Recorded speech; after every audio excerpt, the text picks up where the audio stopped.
Good evening. First of all, thanks for coming out on a balmy Chicago night. The perfect night to have two Southerners come and speak to us about politics. They'll never come back. I have to say, I've circled this night on my calendar for a long time, partly because of the topic, which I think is so much at the center of our politics today and challenges we face, but partly because the two leaders that you're going to hear from are two of my favorite people and two of the folks I most admire in American politics. In some ways, they're very different. They have different backgrounds. They come from different places. They come from different generations. But in many ways, they're very much alike in that they're both principled and pragmatic. As you'll see, they are brilliant speakers, but they're also brilliant listeners, which is something that is often absent in our politics. And they have worked in their particular venues to reach across all kinds of different divides to try and produce real tangible progress. And so they are people who I look to who give me hope about our politics, and I think they'll give you hope as well. A few announcements about upcoming events. This Monday, New York Times reporters Julia Hirschfeld Davis and Michael Shear will provide an inside look into the White House's immigration policy as discussed in their new book, Border Wars, Inside Trump's Assault on Immigration. An ever-timely discussion. On Wednesday, author, historian, and activist Blair Imani will talk with illustrator Rachel Baker about their new book on the Great Migration and the Black American Dream. On Monday, February 24th, we'll be hosting a panel discussion on the labor movement with Sarah Nelson, the president of the Association of Flight Attendants, who is a very dynamic figure, and former IOP Pritzker Fellow Steve Greenhouse, the former labor writer, longtime labor writer for the New York Times. As always, information about other programming can be found on our website at politics.uchicago.edu. We will be taking questions at the end of the program. We will open the floor to the audience with a microphone in the center aisle.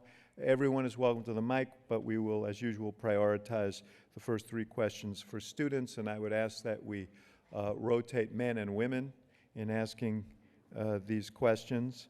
And then the usual housekeeping reminders. I don't even say anymore, by the way, that questions are the things that end with a question mark, because I know you know that, so I don't have to say it anymore. Please make sure your phones are on silent. The restrooms are downstairs. And now to formally introduce our speaker is Chase Lato. Chase is a second-year student from Tempe, Arizona. He's studying sociology, Spanish, and inequality. During his time at the IOP, he's been a member of the Leaders of Color cohort and the Iowa Project cohort. And this year, he is the Civic Engagement Programming House intern. So please join me in welcoming Chase to the podium.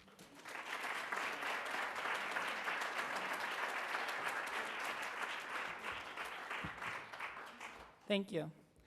It is truly an honor to be welcoming former Mayor Mitch Landrieu and former South Carolina State Representative Bakari Sellers today, both of whom have dedicated their careers to civil rights and social justice initiatives in the South.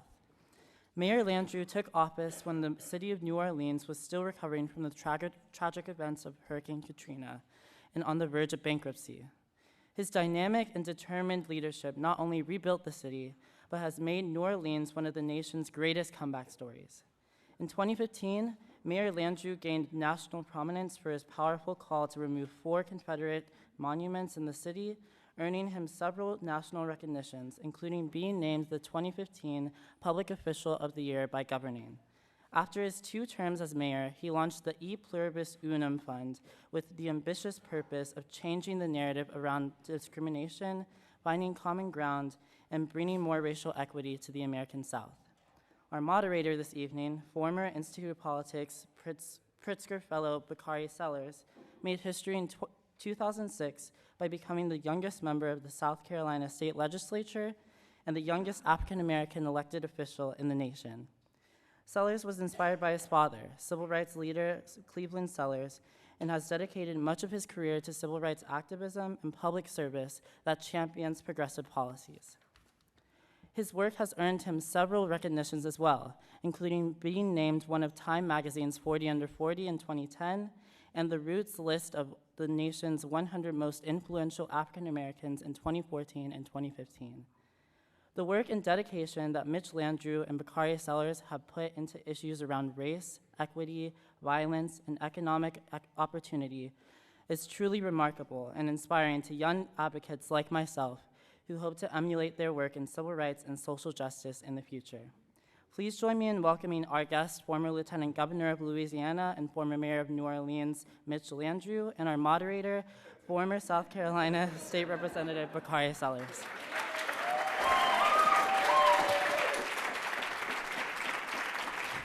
Have a seat, have a seat. Lord have mercy.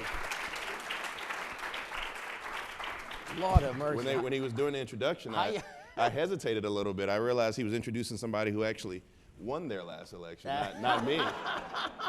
I'm from the big city of Denmark, South Carolina. My mom and dad would always say the two most important words in the English language are the words thank you, and they're not nearly said enough. And so before we begin tonight's discussion, I want to say thank you to David Axelrod, the Institute of Politics, all of the men and women who make this program go, for having me and my good friend Mitch here today. So give yourselves a round of applause as well. Thank you. You want me to call you Lieutenant Governor, No, Mayor? Mitch. Mitch would be great. Mitch, do they still Can I write the say- honorable on your name? Yeah, but you don't need to do that. Okay, all right. We don't need to do all that. Can I say thank you to them too for having me? Yeah, go ahead. It's cold as hell here. I mean, I'm from New Orleans. I'm like sissy around when it gets cold. And there's snow out there, and it's mean cold, and the waves were going like this. I was like, man. It's a lot going on. Anyway, I'm sorry I'm late. Forgive me. The planes were insane, Neither one but of it's us great to almost be made it. here. I Yeah. love Chicago. I love this town. I really do. I love everything about it. Always have, always will. When I was a kid, I was interested in theater. And Steppenwolf started in Chicago. John Malkovich and his crew, right? Yeah. He's trying to be the Pope now. Did y'all notice that about Malkovich? Anyway, it's great to be here. David, thank you for having me, and Booker, thank you for coming. No, I'm glad to be here, and this is an awesome opportunity. I've always wanted to, you and I, we sit down and we have these conversations about race and progressivism in the South. I want to start off with, is it an oxymoron to say that we have progressive politics and progressive Democrats and liberals throughout the South who can actually attain some level of success? No, it's not an oxymoron, but it is a challenge, I think, for all of us. I know there's a lot for us to talk about tonight, and we could be here for 5 or 6 hours, but I think we're going to try to talk a little bit about race. I would say that in America, writ large, and clearly without insulting the wonderful people in this room, racism isn't just restricted to the South. But I believe that That we didn't have... go over as well as I thought it was going to go over. Well, y'all know it's true, and we're coming to see you too.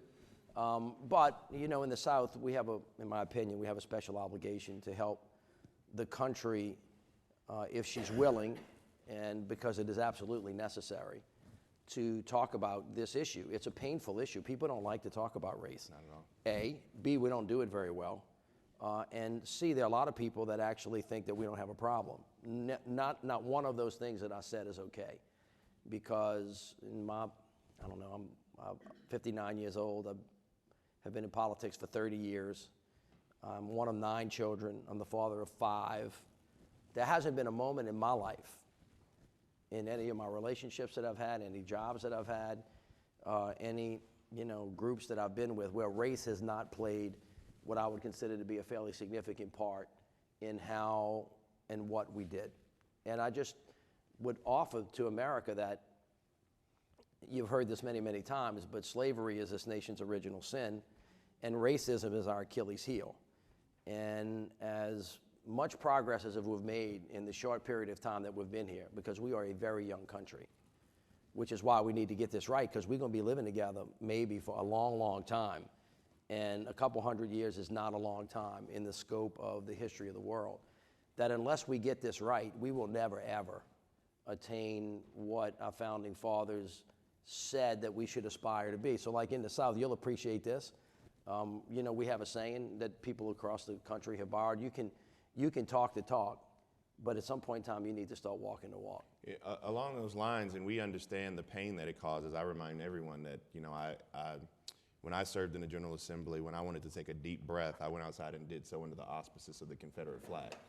And, we give credit to whomever, but it was really 9 people who lost their lives for that flag to come down. So it's so much pain associated with that. And one of the things you did was you took down these Confederate monuments, and you actually gave what I would articulate and what I would say is probably one of the better pieces of oratory we've had in recent political history. Can you talk about what went into your efforts and what went into writing that speech? I don't know, have you all seen his speech? And I advise you to watch it first and then read it without actually seeing him emote. And it's a brilliant piece of oratory, and I think it's one of the best pieces we've had since the skinny guy with a funny name from Chicago.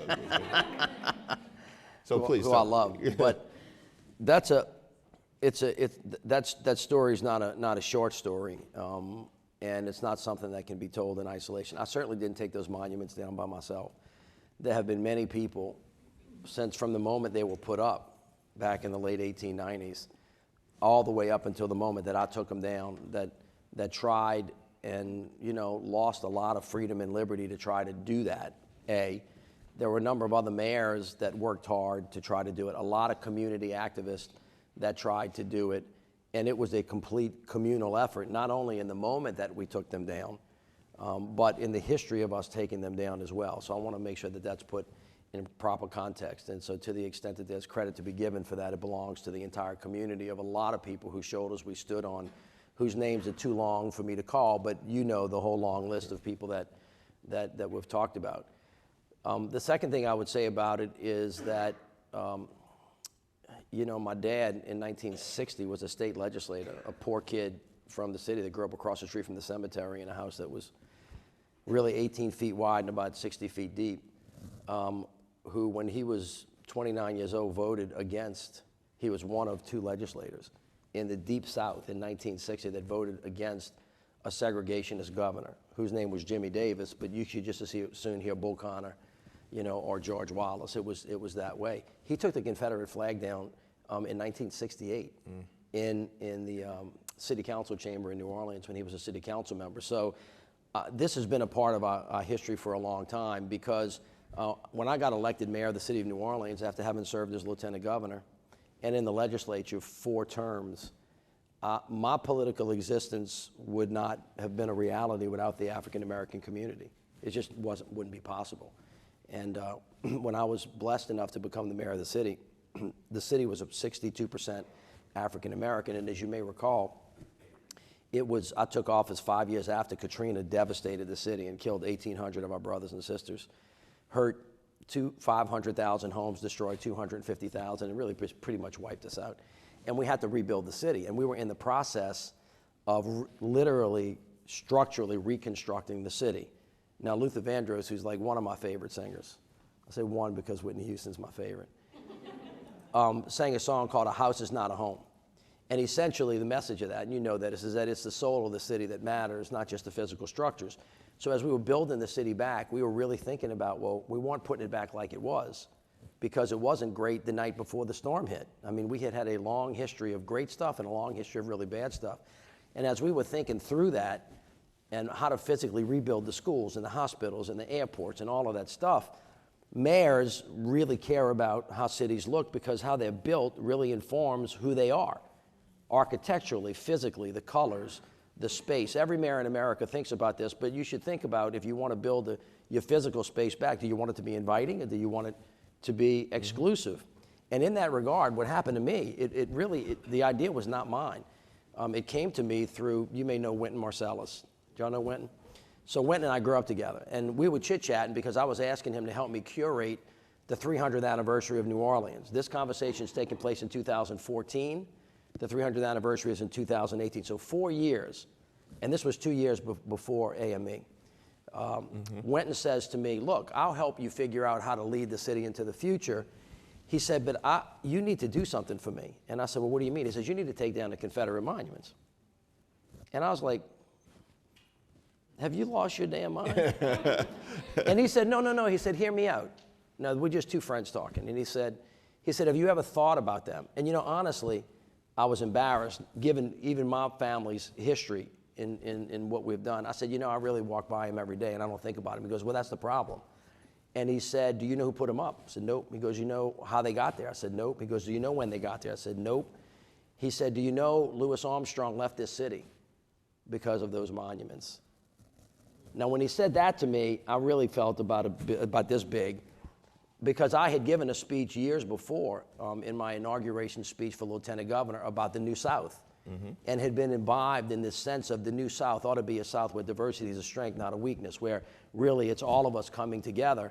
And I had been walking by these monuments, not really in my mind connecting the two things. And I had read a lot about the diaspora, and there are people all over this country that were from the South that left the South because the South basically said, you need to get the hell out of here because we still control this place, we being white people. And so the greatest talent left the South and came to the West Coast and came to the East Coast and came to Chicago and took all of the intellectual capital, all of the raw material, all of the raw talent, add value to it, and did great things. And Louis Armstrong's the best symbol of that comes to people's mind immediately. And of course, I felt just crushed when Winton said that to me, and he said, have you ever thought about it from my perspective? Now, you see, this wasn't a political thing. This was like a friend telling a friend, you're supposed to be my friend, but can you stand in my shoes? And I said, Winton, what you asking me to do? And he said, look, I'm not asking you to do anything. He said, this was the worst thing. He knew what he was doing to me. He said, will you think about it? And he just, I don't know if you've ever had a moment in your life where it feels like you're getting hit in the head with a 2x4. It was one of those moments for me. It wasn't an aha moment. It was like you should have seen, you should have seen this yourself without having it been brought to your attention. And so are you going to walk the walk, or are you just going to talk the talk? So before I told anybody on my staff about it, I pulled one person aside and I did some research to find out the answers to Winton's questions. And what I found out really pissed me off. I found myself getting viscerally angry because the answer was they weren't put up immediately after the Civil War. They were put up 30 years later. That they weren't put up by a vote of the people. They were put up by the Daughters of the Confederacy. They weren't put up for any other reason but to send a message to the African American community that notwithstanding the fact that the United States of America had won that war, fighting a group of people that called themselves the Confederates, which was like a caliphate because it was never a formally identified government that was trying to destroy the United States of America for the cause of preserving slavery and the enslaved, that they put up a monument to revere the people that fought the war. That's what I learned. And then, even like a typical politician, I was like, yeah, well, now that I know that, that's terrible, but I'm trying to rebuild the city. Do I really want to spend the last 2 years of my administration or 3 years fighting about that? Because I have to build schools, I got to fill potholes, I got to do a whole bunch of other stuff that you all guys yell at your mayors about all the time. You elect them and you love them, and then 2 months later you're mad at them because the street's not fixed yet. That's kind of what we live under. And I thought to myself, you know what? Do I have the power to take them down? Because I certainly don't want to spend my time just yelling at the legislature or the Congress or, God forbid, this United States Senate. So I came to find out, though, that actually the monuments were on pieces of property that the city owned. And that actually the guy that put them up was a guy named Behan, who was a Confederate officer that became mayor of the city of New Orleans. So a mayor put them up. They were on a piece of city property, and guess who was the only person that could really take them down? Me. And so the more I thought about it and prayed about it, it was just one of those things that I felt like I really could not turn my eyes away from. And there were other people advocating for them to be taken down. And so I had the city working on a racial reconciliation model called the Welcome Table that was created by the William Winter Institute of Racial Reconciliation. And essentially what it was white folk and black folk and brown folk all getting around a table, 15 to 20, getting to know each other over a long period of time, trying to figure out where their common ground was, and then asking them to give a gift back to the city. And we had I don't know, about 30 of these tables. So we had about 600 people, and my request to them was if they could come together all at once and talk to the city about what their work was. And so right about when this was happening, the impetus, in fact, was I was really close in my own mind to saying yes, and I had pretty much concluded that I was going to do it, but I hadn't told anybody what I was going to announce. And I was just trying to find the right time. Now, the rest of it was a political calculation, to be honest with you, in terms of timing, because once you figure out what the right thing to do is, and once you figure out that you're going to spend political capital on it, and once you decide that you want to do it, you got to know you're going to win, A, which is important. But B, you had to make sure that you could bring the public along with you, because there's some functional things that have to occur. We had to have hearings where you got the votes to do it. You had to make sure that you could be defensive and stop people who were going to try to stop you. And it's really kind of, you know, when you're making calculations about when and how to, so that you can make sure you get the thing done. I was pausing for a minute, and then what happened was Dylan Roof walked into Mother Emanuel and killed 9 of our fellow citizens. And that, you know, struck me like it struck everybody else. And I was like, you know what, this is just BS. This has got to stop. And those symbols, those monuments that have basically achieved its purpose of bestowing hate and getting people angry and oppressing people, I could not imagine that the city of New Orleans, that professes itself to be a place where diversity is a strength, we think our multiculturalism is critical. The country helped us build back the city of New Orleans, because you think rightly that we in some ways are the soul of the nation, that it was completely incongruous and hypocritical for those monuments to be standing. And it was offensive, to be honest with you, for the only circle in New Orleans, the most prominent space, to have a guy named Robert E. Lee, who, if he had succeeded, would have basically had the majority of my constituents who I worked for under bondage. And so when that happened, it really wasn't basically like, aha, now's the time. It was like, you know what, you've got no other, you have no option but to go do this. And so I walked out into a room of 600 people, and I said, my project is going to be to ask, this is all I said, to ask the people of the city of New Orleans to consider taking those monuments down. And when I did that, I mean, like, it was like all hell broke loose. And it was a very emotional thing, because people, and I did not appreciate this. I was not farsighted enough to fully appreciate that people from outside of New Orleans still felt like they controlled the people of New Orleans, and that they could come from Florida and Ohio and Illinois and Seattle, and they could bring themselves down to the city and basically say to the people of the city, I know that's your property, but Robert E. Lee's ours, and we don't think you can take him down because you're taking our history away. And they did, and the people flooded our city.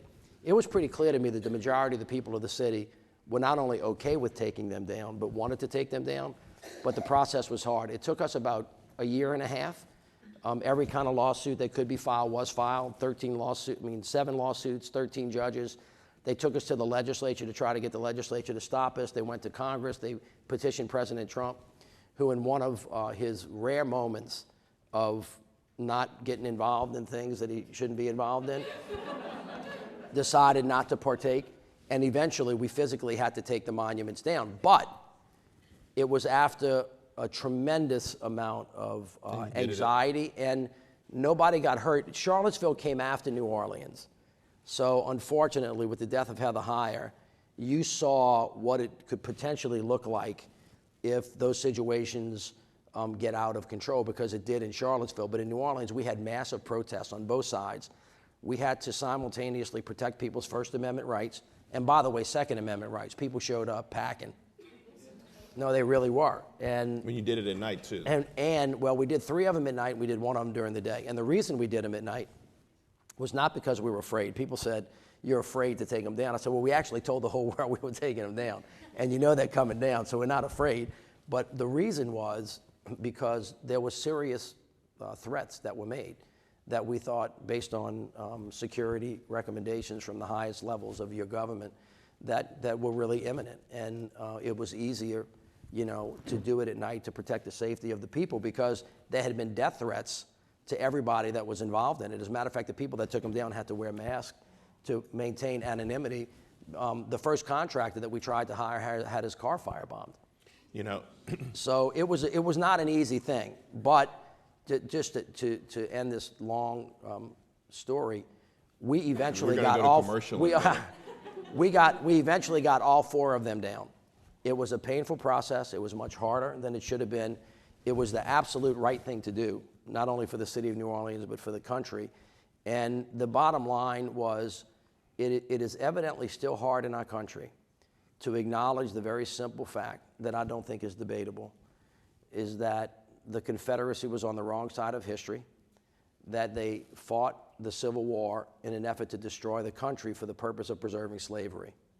That one simple statement really upsets a lot of people in this country. My admonition to the country is, unless we can actually say that and recognize that fact, that A, it's going to be impossible for our country to ever be what we say that she can be, and secondly, there has got to be a recognition and a reckoning of what the institution of slavery and its sequela, the consequences of which still exist today, have done to the African American community and to the rest of us, because it's not just, although the pain has been felt mostly there, that it is not just a negative for a small part of the country, because when you leave 20% of your country behind, or 15%, or 2%, or 1%, you know, of the best and the brightest, there's never any way that you as a family can attain the aspiration that you say that you want. And this is something that we just got to deal with and confront and fix. It's going to be hard to do, because coming to reconciliation, I want to get to that, but is very difficult. Let me get to reconciliation, because that's a question I have for you. Give him a round of applause for that.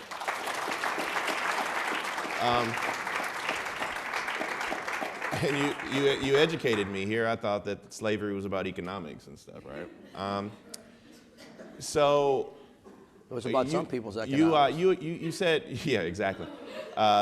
You said 2 things in your response that stuck out, and I want to tie this into your new project that you're doing. The first is that Winton, who is brilliant, he made you acknowledge a level of privilege that you have in this country. That's what it was. Even as steeped as you are in history and understanding black folks, you still had that blind spot that he made you acknowledge. So one, I want you to talk about acknowledging your white privilege, or acknowledging that level of privilege, recognizing blind spots. And then you talked about racial reconciliation.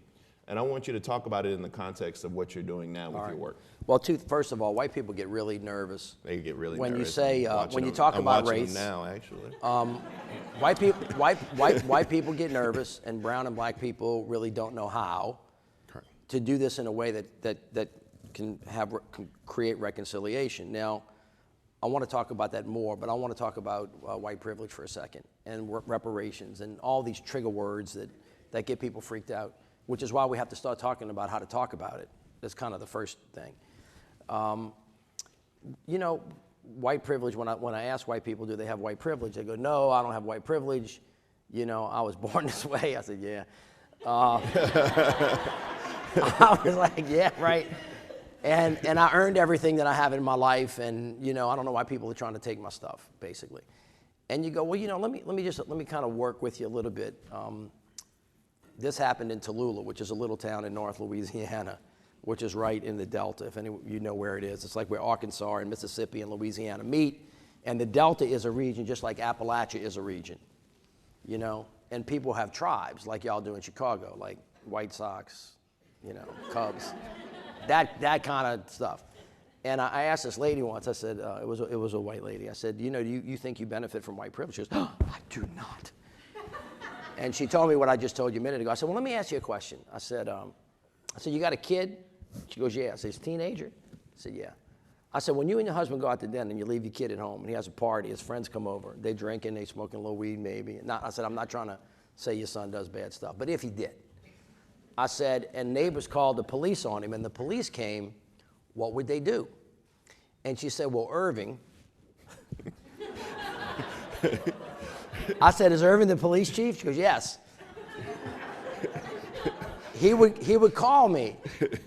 I said, what would he tell you? He would say, you need to come get your son, right? because he's doing bad stuff, but I'm gonna let you, and he would tell the kid, I'm gonna let your mom and your daddy handle you. Now, y'all have heard this story 1,000 times because if you're a white kid, this happened to you all the time. And I said, now, where do the black people live around here? And she said, well, it's always across. It's across the It's tracks, across the tracks, river. it's across the river, it's across the lake, it's just over the hell there. It's always It's other. like over there. they don't other. All right, so she was this lady was wonderful. She was lovely. She was very nice. She wasn't mean. She wasn't angry. She wasn't spitting fire. She didn't have dogs, trying to bite people. And she said, I said, where the African Americans live? They said across the lake. And I said, well, what if a guy who know's teenage son who's African American had the same thing? And their neighbors called the police. What would the police do to them? And she said, oh. Well, she said they would arrest them. And they would stay in jail until they could get out. I said, well, you understand that police officer gave you the benefit of the doubt. A, because you were white. B, because he knew you. And he knew you because he was white, because he was white. You understand that? Just the benefit of the doubt. So if I ask you if you have white privilege and you say to yourself, no, I earned everything I have, but I do recognize that I get the benefit of the doubt because of my station in life. In some ways, she began to kind of light up a little bit and go, okay, I kind of understand that. And then I asked her about reparations, and she said, I'll never be for that. I didn't do that. I didn't have anything to do with it. And I said, yeah, but if I could show you that institutionally the way things work around here, some people have better opportunities than others over the years that they did, and people that have land, people that work the land, people that pass it down, people that will be able to build up wealth. And I could prove to you that it was kind of broken on purpose or broken by design. Didn't your mama teach you that, what we mess up, we should clean up, or what we broke, we should fix? And she goes, well, yeah, I'm kind of cool. I could get my head around that. It's a very interesting conversation. In the same town, there was an older African-American gentleman who had been a councilman forever. And I asked him, African-American gentleman, how you guys doing here? Do y'all have any racism here? And he goes, no, we're good. This is in the Delta. And I said, well, and he told me, we live over there, they live over here. I said, well, why do you say there's no racism? And he said, son, we have reached a place of peaceful segregation. What year was this? Just for the crowd. This was 2018. This was last year.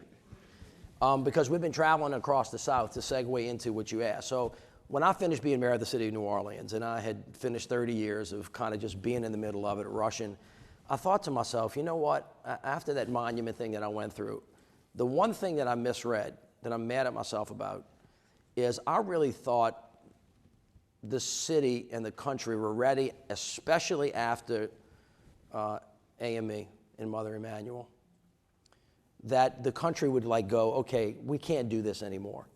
That we realize that we have got to be inclusive and that diversity is a strength and that we're all losing. And I misread that. It should not have been as hard as it was. So I said to myself, you know what? I need to get educated. I need to open up my ears and open up my eyes. So I'm gonna start traveling around the South and I'm gonna start talking to people.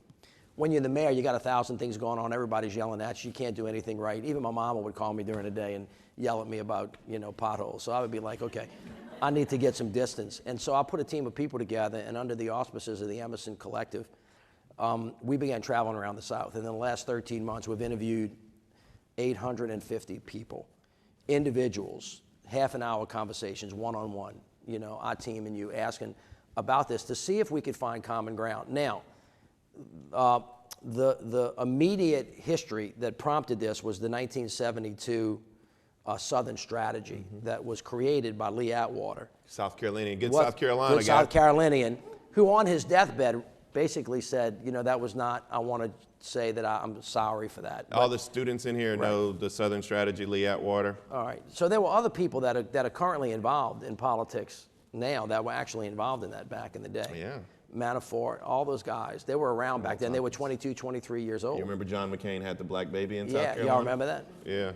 And Southern Strategy. So the Southern Strategy was a replay of what has been happening since they brought the first people that were enslaved over here, where they didn't want, as Ta-Nehisi would say, low blacks and low whites, which he calls them in the book, The Water. You should read his recent book, all right, where he talks about low blacks and low whites. And politically, people got to figure out, Nixon, that it had worked years before, and it worked before that, and it worked before that, it would work again, that if you convince black and whites to hate each other, they'll never find each other and realize that they have common threats and common enemies, and that an economy that lifts them up would lift the whole country up.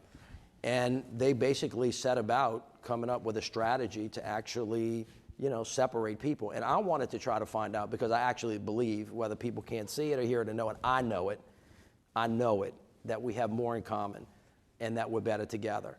And that there's a huge, great thing coming to our country if and when we can ever get past this illness that invades us like a virus. It's a sickness, it's an illness. And people get mad at me when I tell them this. And if you want to get mad at me, let me just ask you, if you had a kid that was sick and you didn't know what was wrong with them, and you went to the doctor, well, you know this because you went through this with your babies, and you go to a doctor and the doctor tells you something you just flat out do not want to hear, something that you know is going to be hurtful and harmful to go through. The thing that you should not do is tell that doctor to get the hell out of there, and you don't want to hear it, and please don't help you get better. Okay? That's the last thing. But that's what America does with race. People have been telling us this forever, and all we want to do is say, shut the hell up. I'm kind of good with where we are. And the doctor says, no, you don't understand. This thing's going to kill you if you don't deal with it. That's what race is like for America. And we're getting worse at it right now. Now, I want to just be clear about this. This is not the worst moment that we've had in America. Nowhere near. Especially Nowhere for black near. folks. That's true. But let me say this. That doesn't mean we can't get back there. And this is really a matter of choice for us as a country. This is a personal choice about how you want to live your life, who you want to live with, who your kids are going to get to know, who your kids might marry, right? What kind of grandchildren you're going to have, where you live, and what your environment's going to be like, and whether the country's actually going to be great, right? Or whether it's going to continue to stagnate in many ways, like I think we are now and have been for a very, very long period of time. And that's how serious it is. But it permeates everything that we do. And every conversation we have about infrastructure, healthcare, taxation, transportation, criminal justice, you cannot really talk about that without talking about race, because it's all in there. And I just think that, if there's anything that I can offer my country, for my 30 years of experience, to say, please, let's find a way to go through the pain of dealing with this so that we can come out healthier on the other side. And that's what the initiative is designed to try to figure out how to do, with great humility, understanding that we really don't know, because our country, unlike Germany, unlike South Africa, has not yet, in a full-throated, authentic way, acknowledged what has happened, what the pain was, what the consequences were, has not said, I'm sorry. So it cannot invite, to the second part of your question, and I forgive you. Correct. And that's what reconciliation is. Everybody wants black people to forgive. Yeah, well, I do. But I completely understand, correct. Well, not yet. Like, what has to happen? Y'all have any brothers and sisters? I have 8 of them. All right? And my mother had 9 children in 11 years. And if she's listening, she's a saint. But you know what it's like when your kids fight. What did your mama make you do? Really, you had to, you got to go, if you got 9 kids, everybody's sleeping together, right? Because we got a couple of bedrooms, we got a dog and a grandparents, and, they ain't no going to bed angry. Yeah. You can't survive as a family if you're fighting all the time. And so you have to say, I'm sorry, and you have to say, I forgive you. But your mom would say, that's not an apology. You need to, apologize, not just with your mouth, with your heart. You need to be sorry, which means to acknowledge that there was something done that was wrong. And in our travels around the South, there were a couple things that we heard that allowed us to form what we call some truths. And if I might offer this to the white people in the audience, what we learned, and this was not clearly true about every white person, but as a general rule, most of the white people who responded to our request to be talked to or interviewed felt like racism was an individual act of malice against another person of color in anger. I called you a bad word. I cursed at you.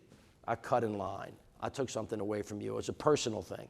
They don't really have, like I couldn't see the monuments, a really deep understanding of institutional racism and how the institutions of racism over time, like redlining, right? Stop and frisk. Stop and frisk. Things of that nature have had a consequential effect over time. So that's the first thing. The second thing was that was that one of the things, or the couple of things that bring everybody together, that people can find common ground, are sports, entertainment, and music.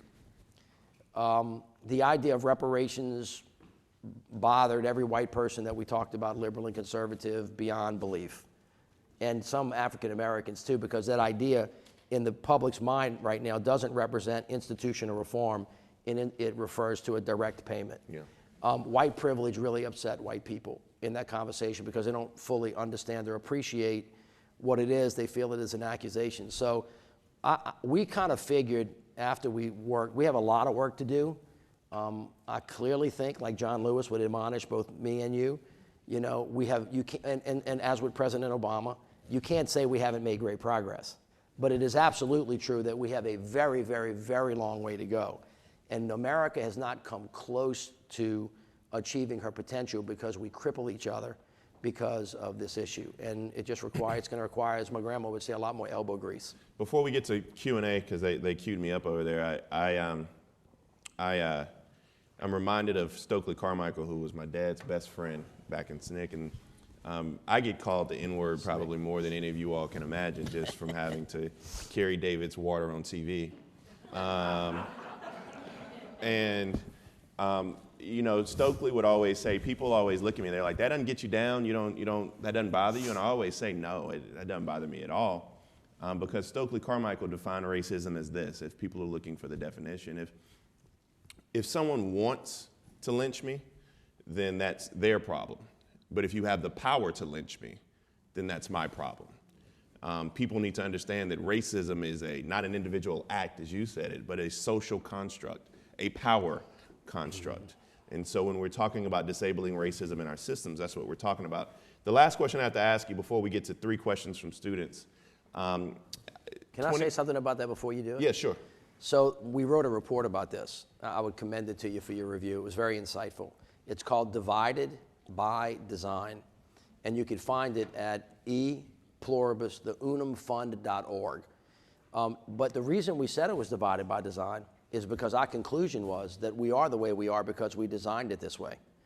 And that almost every institution in America, either through malignant intent or benign neglect, has biases in it that have made it much, much harder for the African American community to have the freedoms that they have a right to, like every other American does, and is getting in the way. And this is not kind of like rocket science.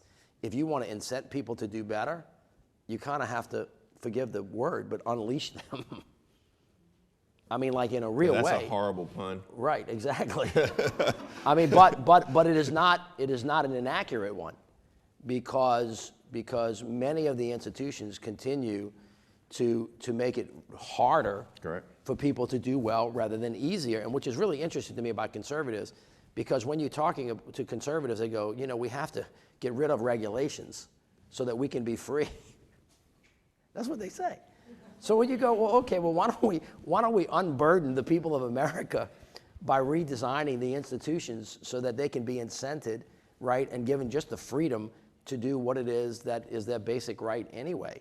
And I think that I think this is demonstrable. I don't really think it's arguable that if you look at voting suppression and what it takes to register to vote, if you look at gerrymandering of legislative districts, if you look at how we structure school districts and what kids go to what schools, if you think about health care, all of these things, the negative sequela always falls more harshly on poorer people who would happen to be mostly African American in the United States of America, not only. And so I just think that if we really want to, if we all really want to do better for the purposes of national security, economic prosperity for the entire country, then this is really kind of one of the clarion calls of things that we have to get to the root of if we want to design systems that work for everybody. So my question, and we can start to have students line up at the microphone. The first 3 questions, as I've been told, are reserved for students. But we have right now the most awesome time for me as a political commentator. They see me get excited. South Carolina. Because, Iowa and New Hampshire have had their opportunity, and let's just say the diversity is just not a lot there. and it's swinging down south. Some of the candidates who have popped and have risen have not polled well with the backbone or the base of the party and the electorate, namely my good friend, your good friend, Pete Buttigieg, former mayor, and also Amy Klobuchar, who has risen extremely well after New Hampshire. I actually say that neither of them, and I'm not sure many people still running for president, can talk like you just spoke on the issues of race and move people of color. What would your advice be to Amy and Pete? Is there anything they can do? I mean, you were kind of raised up like this. Most people tell me I can't talk. They don't understand. You know, you can talk. You just sound funny. I do. People say, "Where are you from?" I'll make a general observation, and I hope it doesn't get me in trouble with the people of Iowa and New Hampshire, because they're lovely people. Great people. And they take their job very seriously.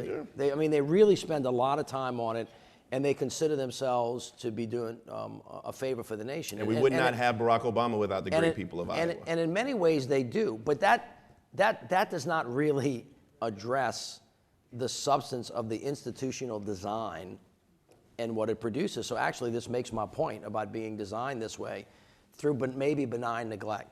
The world has changed dramatically in the last 40 years since Iowa and New Hampshire went first, as has the Democratic Party. And the Democratic Party is really diverse now. And you should ask yourself whether or not them going first actually produces bigger and better and more choices, or less and more narrow choices.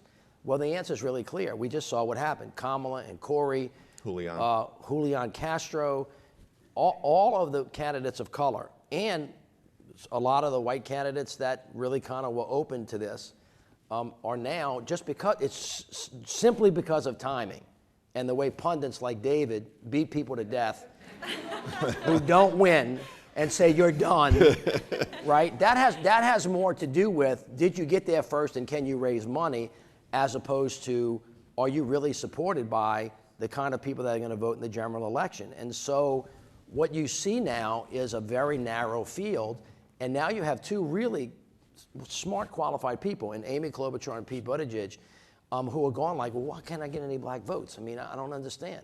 And I'm like, well, here's a message. African-American people are a lot like white people in this way. First of all, they're not all the same. There's not a black community. There's lots of different kind of people in the black community of different religions, et cetera. Secondly, they kind of vote for people who they know and who they like. And trust. And who they trust. And if they don't know you and they don't like you and they don't trust you, then they generally can't be for you. So if you've never spent any time with them, they, like every other voter in the world, like the people of Iowa, who, by the way, expect a personal visit at their home from every candidate. And is this true or not? It's true. Is this true? Did President Obama not have to go eat like fried butter or something at people's houses with 3 or 4 people? No, this is what happens there. And all of a sudden they come south and they're like, well, why can't you vote for me? I haven't even been there to see you. Well, people in the South, by the way, we have a chip on our shoulder, and we should, because all y'all think we're ignorant. You do. That is the truth. Y'all think that we don't know how to read and write, that we don't wear shoes, and that we all are wrestling with alligators every day.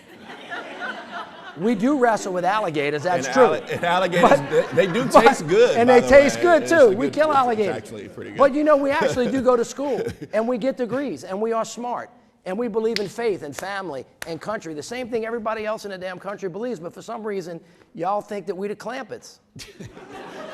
Right? And let me tell you something. You don't have to have a college degree to be smart.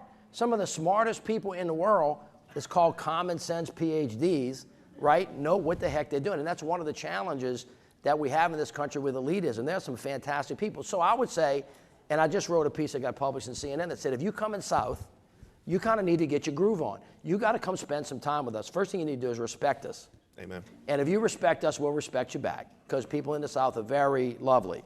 We even curse in a very lovely way. And sometimes bless we your don't heart. even bless your heart. Yeah, we don't even have to curse. I'm just saying. If somebody says bless your heart, they just gave you a big F-U. I'm just so that we can interpret for you, because I know you think you're coming to a foreign country. Oh, that was sweet. Yeah, bless your heart. Bless your heart, my brother.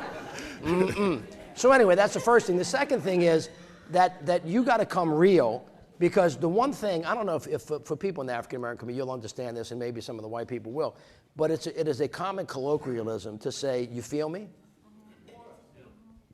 You feel me. And that is like and like in New Orleans, if someone asks where you at, they're not asking like physically, where are you?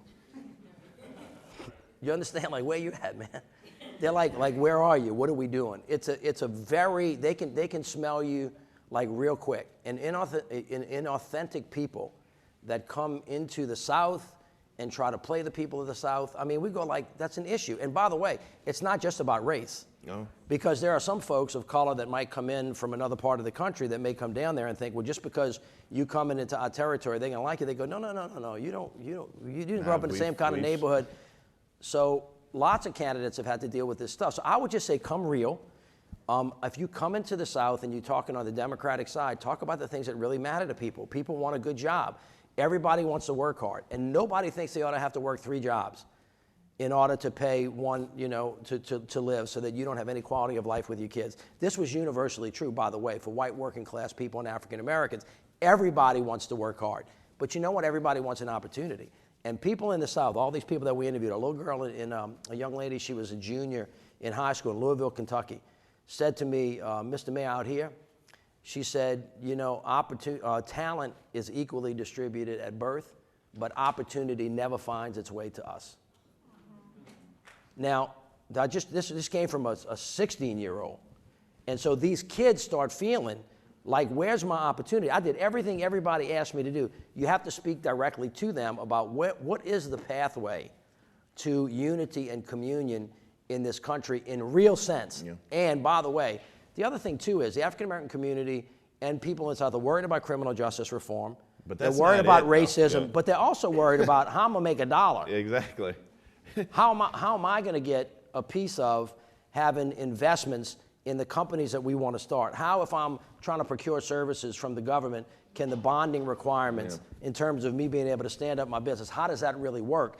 And there is a generational divide in the African American community. I would say the older community obviously is very concerned about us young people forgetting about the sacrifice that was made. But a lot of young folks are thinking about, well, look, I got my degree. Now I really want to start a business and generate income. How do I do that? And I think the candidates can speak to that as well. But in the meantime, they got just a little bit of time and not a whole lot of money and a lot of candidates, so they got to break through and just kind of be real and make sure you come true. Questions? Not through, but true. Good. That very good answer. I hope Pete and Amy were listening. Questions? Well, that's for everybody. Yeah, I know. My name is Emily Dobson. I'm a first-year student in the Harris School of Public Policy, and I'm from Little Rock, Arkansas. So thank y'all for being here tonight. Really like seeing this content brought here to Chicago. Thank you. My question is for both y'all. What policy areas or institutions have you seen make great progress over the course of your careers? And what is the next thing on the agenda for those of us coming up? What's the mantle that you want to pass on to us where we can have the biggest impact? How old do you think I am? I read your Wikipedia. I gotta pass it already. I just got here. We'll go. Let's answer these pretty quick so we can get to them. But go ahead. Well, you know the term intersectionality? Yes. They're really all tied together. People live in places. The house has to be there. The job has to be there. The school has to be there. Your kid can't get yanked off the street and sent to jail. And I mean, all of it intersects. Race is the thing that ties them all together. The one thing that is happening now, amazingly, is conservatives are beginning to understand that they're wasting a huge amount of money on incarcerating every person in the world they can throw in jail, and starting to understand that the criminal justice system is not making us safer and it's costing us more money. Right. That's the one that's like right in front of you. Right. But all of the other ones still need to be worked on all at the same time so that they can all fit together. We still punish kids because of the zip code they're born into in this country. Sure. And so growing up in the poor rural South, having schools that are falling apart, teachers underpaid, is a real, because education is the gateway to the American dream. Yep. And so right now you're handicapping kids from birth and they can't compete. I'm very pleased with the progress that's being made in 2 areas. One is the criminal justice system, because even Republicans are starting to see the light. So that is equally as important. And you're starting to see more diversity amongst those individuals who are in elected office. And so just the willingness for more people to get involved. And I have to give credit to Donald Trump for that. Because people are looking and saying, if he can do it, anybody can do it. And so the bar's pretty low, so now they just go out and do it themselves. But the place where I think we'll have the most progress in the future, and one of the places where I encourage all of you all, if you want to get rich and you want to grow and help change the law, is in the marijuana industry, because that kind of ties into the first part, because we're starting to see more individuals who were once incarcerated hopefully being able to play a role in what is going to be a billion-dollar, multi-billion-dollar industry. Thank you. Thank you. Hi, I'm Alex. I'm a first year at the undergrad. I'm from Texas. So tonight we heard about the issue of the issue of race between specifically Caucasians and African Americans. I was wondering if you could give us like a short take on how Hispanics play into that situation as well. Yeah, well, there's no question that Hispanics are subject to discrimination as well. I mean, Exhibit A is President Trump and what he has done. And black and brown people are suffering that. It is, I believe, true that African Americans have a very different history. And I think that when people start comparing what their challenges are in their life, it's really important to remember that they can be the same, but they can be distinct as well. At the end of the day, though, everybody needs to be welcome, right? And diversity is a strength, not a weakness. And we ought to be judging people, which gets you back to the issue of stop and frisk, on their behavior. People should be judged based on their behavior, not the color of their skin. And institutions and people that have power need to know how to distinguish between the two. And I just think that's critically important. We don't do that now. And I don't mean to be, it sounds so simple, but it's so hard, evidently, for us to do. And I just don't think we should. And so should be a communion between the brown and the African American community. I'm not quite sure, though, politically, that it's going to work out that way long term. So what you're seeing in this country, and one, it gnaws at me a little bit when people refer to just one Hispanic community, because they take away from the diversity that is. The Puerto Ricans are not Dominicans, who are not Cubans, who came in at a different time, who immigrated at a different time, who are not Mexicans, who are not, Ana Navarro is somebody who talks at length about this. But what is happening politically is a lot like the Southern strategy, and the Republican Party and Donald Trump are very brilliant in this. And Donald Trump has made a direct play to African American men, especially on the issue of immigration, because what he's saying is that you have all of these Mexicans jumping over the border, jumping over the wall, right? And they're coming over here and they're taking all your jobs. That's exactly what he's saying. And so it's a new strategy in which you're trying to pit individuals against each other. And it's incumbent upon those of us who are black and brown in our communities to begin to have those open dialogues, understanding the richness of our diversity. Yeah. Thank you for the question. Yeah, Next thank one. you. Hi, my name's Kate. I'm a fourth-year student at the college studying political science and human rights, and I'm from South Carolina. I heard it in your voice. What part? I was like, either you're from South Carolina or Oxford. I couldn't tell. What part of South Carolina are you from? Outside Chapin. Oh yeah, okay. Lake Murray. Oh yeah, okay. You went to Chapin High? I did not actually, because of the education system. I was forced back with my parents and schooled in New Jersey, and now I'm studying the education system. Okay, yeah, come back home and change the world with me, please. I'm trying. I've been trying to get back. Okay, we'll catch up. Ask your question. Well, I wanted to thank you for all you've done for the state. Thank you so much. And particularly recently, you've really done a really great job of elevating the voices of South Carolinians in the lead up to the primary, because people like to write us off. But for both of y'all, as the Southern primaries are coming, what would you say for Southerners? Like, what would you say we should look for when we're choosing a primary candidate? Well, I think black folk are looking for one thing, and that's to beat Donald Trump. To a person, that's why some people's message is missed. Cory Booker, for example, he would always say that beating Donald Trump is just the floor, and we can be so much bigger and greater than that. And I actually agree with him. It was just a message that some people weren't trying to hear at this time. People just want a fighter.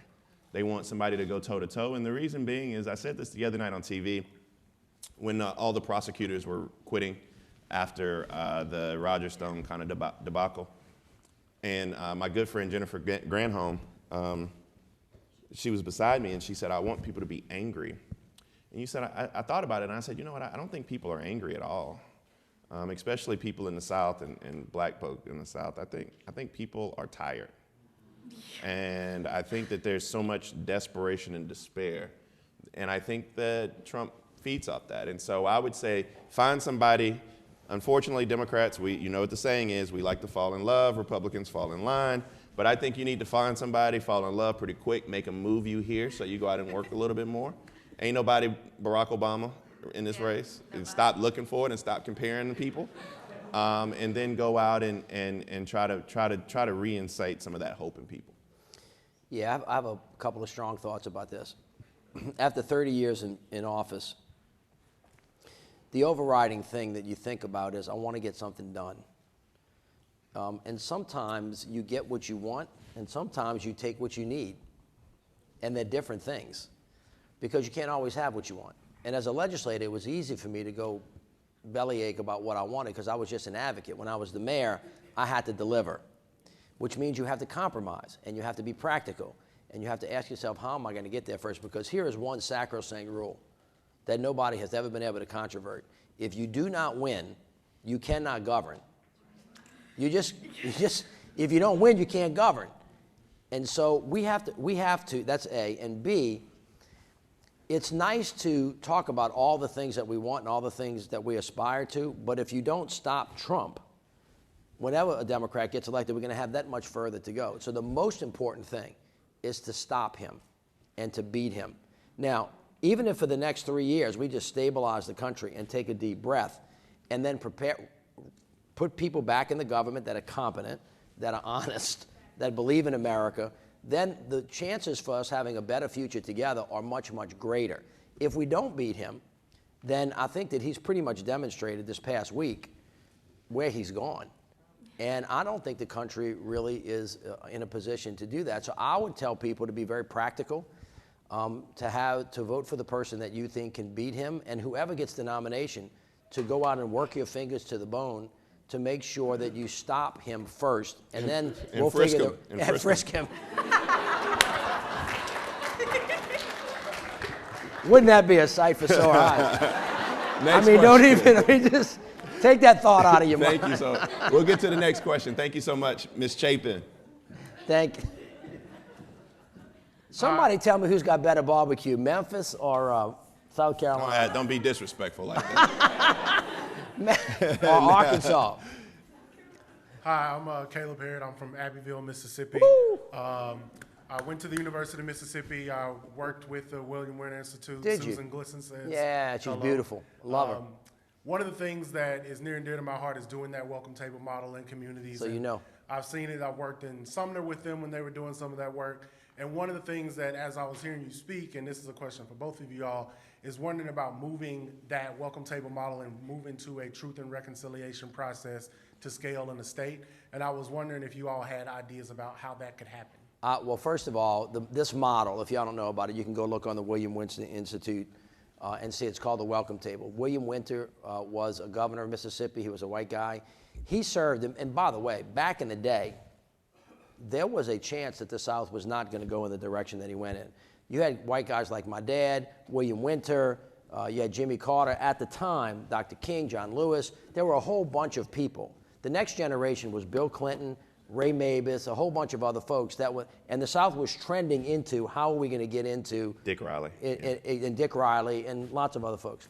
And then it is completely flipped because the Southern strategy has worked, because they worked it, which means that you can unwork it. And the welcome table is a pathway to do that. Now, whether or not that's going to be done on a local level, it would take a president to say, and there is a piece of legislation in the House of Representatives right now that talks about creating a commission to actually talk about this. I would like to see our country go through a truth and reconciliation process that South Africa went through, and that in a different form Germany went through after the Holocaust. I think that would be helpful for us.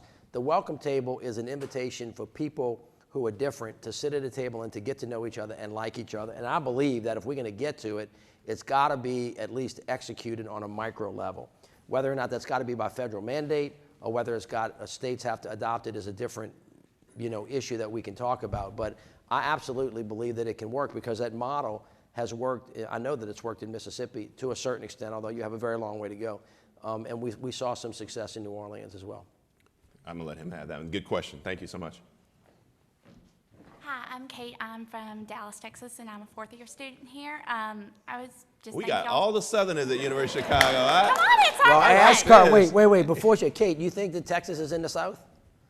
Sir, depends on Okay. what region. Yeah, that's a thank good you so answer. much. That's a I'm good from answer. Dallas. That's pretty clearly Southern. Anyways, I was wondering, so we're coming up on a census year, and particularly given all of the, messed up stuff that the Republicans have done with gerrymandering in the South, how can we message to make sure that we are in a good place throughout the South so that we don't have the kind of screwed up gerrymandering that we've seen across the board? Well, first of all, we're not in a good place. You have an administration that's hostile to counting everybody. So there are a couple of initiatives out there about the census that you can look up and get involved in to make sure that we count everybody. Secondly, Stacey Abrams is doing a lot of work across the South, as is Andrew Gillum, on this issue that are structurally designed to help make sure that everybody gets the best chance that they possibly can to vote. Because let me tell you something, they will absolutely cut you out if they can and if you let them. And I think Vanita Gupta and a lot of other people are working on this issue, again, with the Attorney General. Let me just say Eric something. I have to push back on your premise a little bit because I'm about to tell you the truth. The Republican Party is not alone in the reasons we have gerrymandering in this country. The Congressional Black Caucus is equally as complicit. The reason being is we should have pushes in local legislatures to make sure that we have independent commissions draw these lines. Why? Because state legislators like myself and lieutenant governors, what's our number one interest? Getting reelected. And so independent commissions need to draw these lines. Congressional Black Caucus members and black state legislators have worked hand in hand with the Republican Party to pack their districts with insane amounts of black folk. And what that means is when you have a BVAP in a district that is 50%, that's absurd. I mean, your district doesn't need to have more than 35% BVAP. I mean, that's just where it needs to be. You can win those districts and still have a large, diverse group of individuals. But that means that you have more minority representation in other districts. In South Carolina, we could probably have 2 more competitive House districts. Just think about, that's just South Carolina. Think about how much more competitive the South would be. And so that would be my only pushback, but we have to begin to voice and make sure people are aware of the census. And there are some amazing jobs. So all college students, if you're looking for a job, they are hiring the United States Census and they are hiring people and young people to go out and do the work. Thank you for your question. We got 3 minutes left, so make it quick. Hi, I'm Jack. I'm a second year in the college. You guys kind of touched on it already, but I wanted to ask, now that there's no more candidates of color in the race, how can we keep race at the center of the conversation in 2020, and how do we keep candidates held accountable? We have a lot of diversity. We have 2 billionaires in the race. I'm hoping in the debate, they're going to have, when's the next debate, Nevada? No, Nevada, but it's, Right. and guys, when you're on TV, just a little word of advice, it's Nevada, not Nevada. Not Nevada. Okay, you get a bunch of hate mail, Nevada. It's next, which is next Wednesday. I think that people that don't talk about race in or diversity in either one of these states is going to get punished. I think that the voters down here are going to go, you're talking past me. I want to hear about institutional racism. I want to hear about housing. I want to hear about infrastructure. I want to hear about job creation. I want to hear about ways that we're going to come together. And I just think that you're not going to connect with them if the people of at least the South where I come from, unless you talk about the issues that matter. And you could escape doing that in Iowa and New Hampshire because the people were wanting to hear different things. They were talking about farm subsidies, right? Mm-hmm. And they were talking about other stuff. I don't think that you can come into the South and not talk about these complicated issues. And I hope that these candidates are preparing, at least intellectually, to be able to respond in some form or fashion to that. We actually have a candidate tracker on our website about how they're doing. Now, we're nonpartisan, and so we don't take a position, but we have tried to reflect the plans that people have put together that people of color have expressed an interest in, and you can go look at how they've responded to it as well if you'd like to. Thank you. Next question. Thank you. I just wanted to dig a little deeper with you on the concept of reparations. I wonder if it isn't just a semantic problem.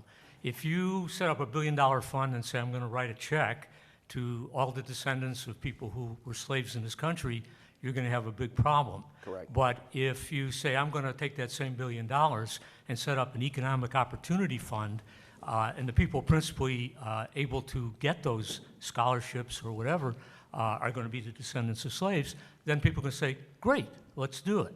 That's a better way to use the taxpayer funds. Right. So it may just be the way you characterize it. You make my point for me, and I appreciate it. You know, when I talked about what you want and what you need, what you can get, if I think, I don't want to speak for you, but if you said, look, you're in charge of this, but you got to figure out what could possibly happen that would be real, I think that people could potentially be open to institutional changes where we direct investments into communities that have had the consequential sequela, you know, of being enslaved. I don't think, based on the limited amount of conversations that I have, that the notion of the federal government writing a check to people is possible. And I don't think I would most say black that- people expect that to happen. And many African Americans don't want that either. So, but I think the conservatives say, well, that's what everybody wants. That's not true.